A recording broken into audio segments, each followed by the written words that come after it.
iyadoo maalintii saddexaad Muqdisho gobolada dalka loo fariisay imtixaanka shahaadiga ee dugsiga sare oo dowladda federaalka Soomaaliya ay qaadayso ayaa maanta waxaa degmada Xamarweyne ka dhacay shaqo dhalatay imtixaanka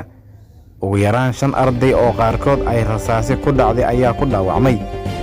shaqadaas oo maanta barqadii ka dhacday banaanka hore ee iskuulka lagu magacaabo macallin jaamac oo ku yaala degmada Xamarweyne arday la sheegay inay ka soo daaheen waqtigii loo fariisan lahaa imtixaanka iyo ciidanka ilaalada ka aha banaanka hore ee iskuulka ayaa isku gacan qaaday waxaana ka dhashay dhaawacyo iyadoo askartu ay rasaas fureen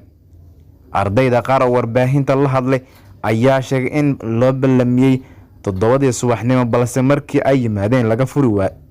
waayay albaabka iskuulka ay imtixaanka ku galayeen waxayna dowladda gaar ahaan wasaaradda waxbarashada ka codsadeen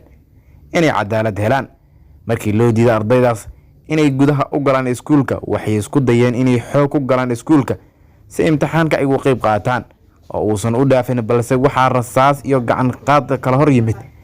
booliiskii ilaalada ka ahaa ee albaabka hore